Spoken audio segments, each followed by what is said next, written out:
The Sit on Floxa TV. Hello, good morning, everyone. Welcome to the On the Seat program on Floxy TV. I'm your host, Favor, and today we'll be talking health, specifically on cancer. Today we'll be meeting with one of the founders and leads of the Okapi Foundation, Mrs. Kemi Adekanye. Please join me. Good morning, ma'am. Good morning. Thank you. Thank you for having us today. Thank you. Okay, ma, would like you to please tell us, brief us a little bit about yourself, Okay. your career, if aside this foundation, if there's any other professional business you engage. Okay. My name is Kemi Adekanye. I'm the chief volunteer and founder of Okapi Children Cancer Foundation. I have 3 children and many adopted children. I work in the energy sector, Nigerian energy sector. Apart from that, I think Okapi Children Cancer Foundation takes up maybe 80% of my work life. All right. So, when was the foundation launched, and since then, how much has it impacted afterwards? Okay. So Okapi Children Cancer Foundation was formed in 2017 by myself and a group of friends. Okapi was actually my brother's nickname. My brother was Tunde Ogunbayi, and he passed on from cancer in 2017. He was diagnosed in 2016, and during the course of his treatment, he met this little child who, I think at the point he was given a death diagnosis, kind of. He was upset and, stressing and thinking what's going to happen to his children and things like that. So he met this little 8-year-old boy who said to him, "Why are you even crying? You've lived your life, you're 50. I'm just 8 and I've been told I'm going to die in 2 months, And that just made him think, what if this was my child? What if this was your child? So we kept talking about it, and he lived in the UK, and he said to me I should find out if children in Nigeria had cancer. This was 2016. At that time, I didn't realize children had cancer. I didn't know, I had never seen a child with cancer. So I went to National Hospital then and found the children's cancer unit, and it was full. There were, at least all the beds were full, and there were about 18 to 20 children at that time. So I went back and told him this was my finding. Children actually do have cancer in Nigeria. It was really sad. So he sent me 100,000 and said I should take it back to the hospital and give the children, just to cheer them up, give them hope, buy some toys, some snacks, or whatever it is. And basically that's how it started. I just couldn't look back after that. I kept going to friends and family. Please give me 1,000. Please give me 2,000. There's this child that needs to do a surgery. There's this child that needs treatment. So that's how it started. Then in 2019 we officially registered as a foundation with the Corporate Affairs Commission. Yeah. Right.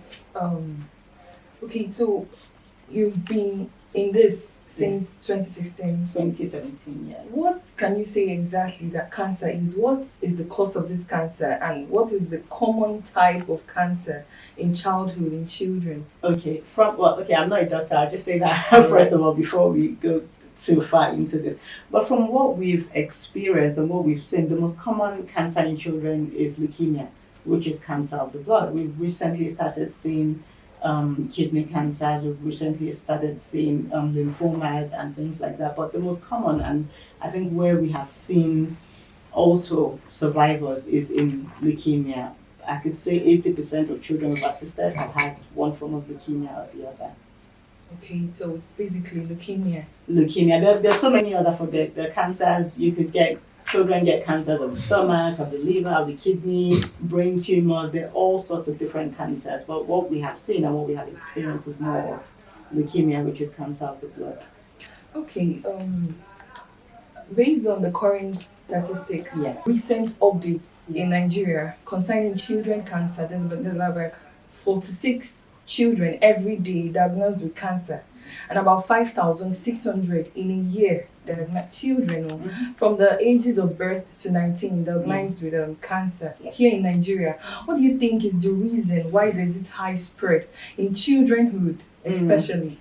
The thing is, nobody knows. That's the sad truth. Nobody knows what causes cancer. Like I said, I'm not a doctor, but from what we've seen, the questions we've asked, Nobody knows what causes cancer. It's just happening, it's becoming more rampant. Obviously, there needs to be more research into why this is happening, why this is more recurrent in children. We don't know what causes it, sadly. And another sad part about, okay, like for an adult, they'll tell you once you're 40, you start doing your mammograms. Once you're at a certain age, start doing the cervical cancer screening and things. But for children, you can't even screen for cancer. At the time a child is showing symptoms, the cancer is there already. So it's not something you can feel. But the only thing we say is if it is caught early and it is being managed properly, you're going for your treatment and all of that. We have seen some survivors who have actually survived cancer. Yeah. Okay, you said you made mention of your brother being the main reason why Yeah. you started the foundation. So there's actually adults at the same time having cancer issues. Yeah. Is it because of him? Is it because of what he said? Is it because of what the child told him that made you focus on children? Yes, it is mainly, obviously, he was a lover of children. He loved children, and his major concern throughout his whole ordeal was children. Like, what if this is my child? How would I even help them? What would I say to them? What if this was my own child? How are we going to deal with things like that? And I noticed that there's not a lot of attention being paid to children with cancer. We've heard so many NGOs assisting people with breast cancer, prostate cancer, cervical cancer. There's lots of intervention. Actually, let me not say lots, but there's a certain level of intervention from the government with regards to breast cancer awareness and screening and treatment. But I haven't heard anything about children. In Abuja at the moment, I think Okapi Children Cancer Foundation is the only foundation focusing on children. I know we have some sister NGOs in Lagos and some other parts of Nigeria that assist children, but there's not many. There's not many people talking about children, and somebody needs to speak for children. Somebody needs to stand in the gap for children, because when a child has cancer, it's the whole family. When a child has cancer, some of the children probably have to leave school. One of the parents have to leave their job to take care of that child. There's so many things that goes on when a child has cancer. It's not just one person that has the cancer; it's the whole family unit. So, which is why I think more people need to speak up for children with cancer. Okay, is there any political commitment or government support to develop high quality cancer centers or regional satellites to ensure early and accurate diagnosis and effective treatment thus far? Okay, like I said, I haven't heard of any. There hasn't been any form of government intervention or assistance, which is why we keep speaking out, which is why we keep trying to get the attention of the government. They need to pay more attention to childhood cancer. Even NHIS does not cover childhood cancer treatment. Apparently, they used to cover for laboratory tests for children with cancer, but right now there's no form of intervention. I think, or I heard in the near future, there's going to be some, they're going to be added to the Cancer Care Fund, the Cancer Care Fund that supports breast cancer, cervical cancer, and prostate cancer. I understand in the next couple of years, I don't know when that is going to be, but children cancer will be included in that fund. So considering the high rate of deceit and theft in so many NGOs. Yeah. When donations come and they don't actually invest it for the intended reason, do you think your foundation is different from this one's, and how exactly is it? It's sad because even I remember when we started, we heard lots of things about NGOs, for lack of a better word, chopping money like donations and things like that. I think Okapi Children Cancer Foundation, we operate a very transparent system. We don't even deal directly with parents just to even avoid diversion of funds. We've seen cases where a child has cancer and the parents will still divert funds, not because they are greedy, but because they are frustrated. They have other children to take care of, but we try to ensure that whatever fund is given to them is being used for that child. We give the money, we pay the money basically directly into their hospital account, not the hospital. For example, let me use National Hospital, for example. If there's a child in National Hospital that needs assistance, we don't pay National Hospital. A child will have a card with a card number, so we then pay into that card number so they can access it at any point in time. Also, we have our audited accounts, which we publish every year for the public to see. So we try as much as possible to be as transparent as we can. So far, I'm getting to understand that this is solely independent. Yes. Okay, so there's no actually a place for pediatric palliative care units where you can actually go for immediate assistance, because I know the chemos can be very expensive, the drugs as well. So there's no palliative, nothing. Not that I've heard of, honestly. not that I've heard of in Nigeria so far.